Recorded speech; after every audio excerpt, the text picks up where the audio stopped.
I think she's having fun with it, too. She's having fun with it, too. And you know what? Look, there it is. I brought it with me. And watch her not put it in her hair. I'll put it right back in my purse. Anyway, but thank you for calling. That one is always fun. A little. We just have to get the guys in the booth to be a little more responsive. Every time your hand comes up, they need to cut. I'm sorry. Anyway, so anyway, that was a very interesting piece of video. Yeah. You know, the fact that it's right here in Connecticut, in Bridgeport. It's scary. And yeah. Anyway, the church said that the boy came to them looking for help, and they continue to make him feel terrible about himself. Terrible thing. So. Did he request exorcism? 3 times. At 16, you wonder whether he's old enough to, but obviously, not obviously, I guess that would be presumptuous, but here's a kid who's struggling with his identity, who hates himself because of the thoughts and feelings he has. And instead of trying to move towards acceptance, he's trying to cast the demon out as if it was some third-party thing that could be gotten rid of, you know.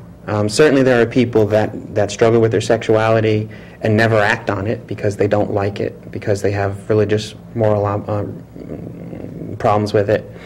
Sure. But at some point you have to come to an acceptance of who you are and exactly how God made you. And faith can be a big obstacle in coming out. Yeah. It can also be a big help. You know, the notion that, unfortunately, I think it becomes obvious after you accept yourself that, you know, this is one of God's challenges. He wants me to see if I can accept myself. It's one of the biggest challenges in life. Sure. Know thyself. Yeah. To thine own self be true. Oh, Shakespeare. It's interesting though, but yeah, I mean, I am not terribly religious, but I know God, and I have a huge amount of faith, and although that's sort of, I know that's contradictory. I say that because that's sort of how we say it, but the fact is, I know God, so I suppose it's not faith. I'm not taking anything on faith.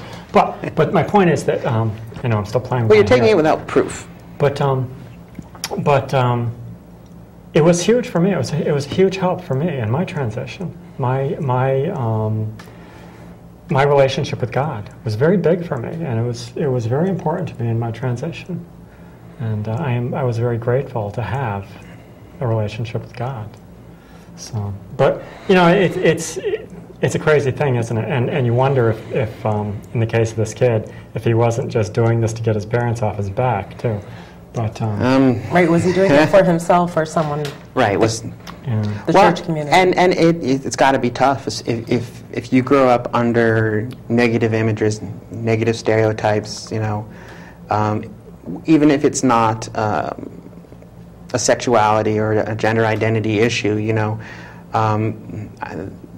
kids that grow up whose parents keep telling them they're worthless, who keep telling them they're never going to amount to anything, live up to it. In many cases. Right.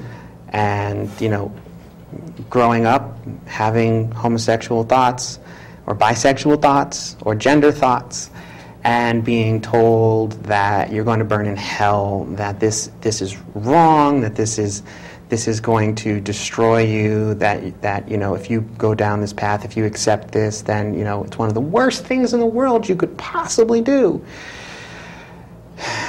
I don't see how that can create positive self-image and self-confidence. Certainly not.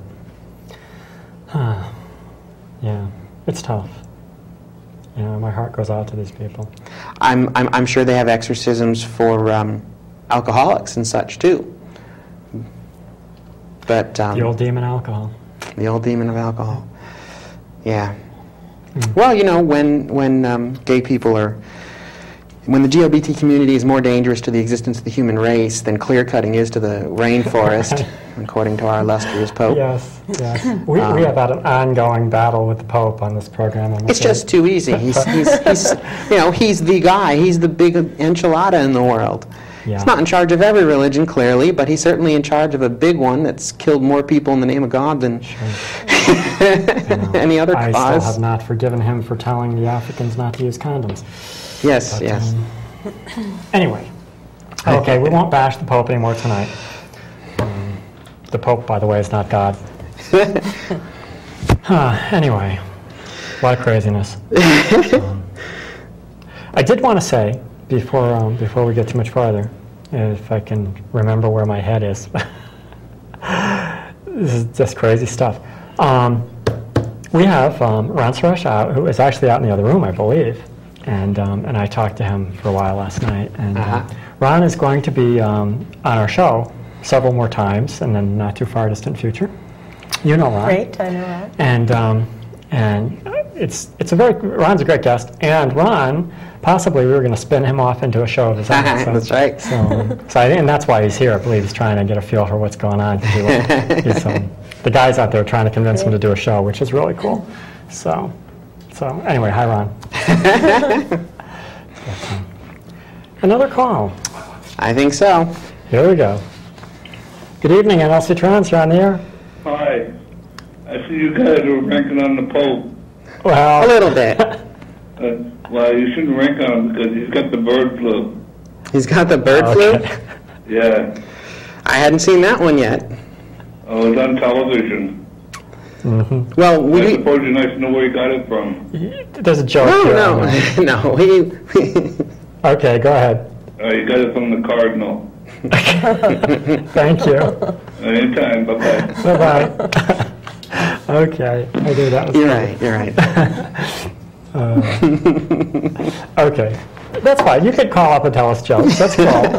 And for the record, we certainly don't wish him any ill will personally. We just have very strong belief that a lot of the messages that he's sending are hurtful and not helpful. Yeah, absolutely.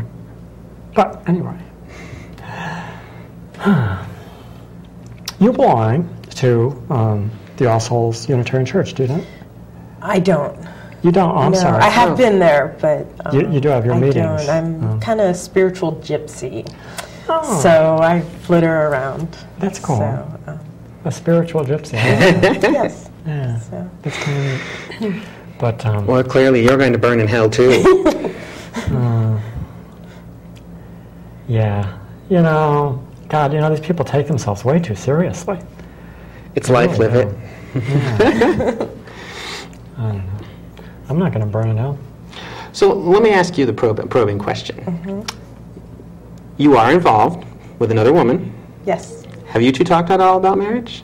Yes. You have. And by the way, my partner's name is Joanne Ewick. I love her dearly. And we are talking about marriage. And, but we haven't set a date yet. But, we're getting to the stage in our relationship. It's been 3.5 years where now it's more concrete and, future direction together is being, more firm and clarified. So through talks of marriage. So Did she come out here with you from Pennsylvania? she was here. I came here for her. So There you go. Oh, that's so cool. so- That's wonderful. So thanks. We have somebody in the other room that can perform the ceremony. That's true. I know. I also have friends who are gay clergy. And I'm hoping, I already have some of the ideas for the ceremony and the reception already in my head. So when we finally set a date, plans are in motion.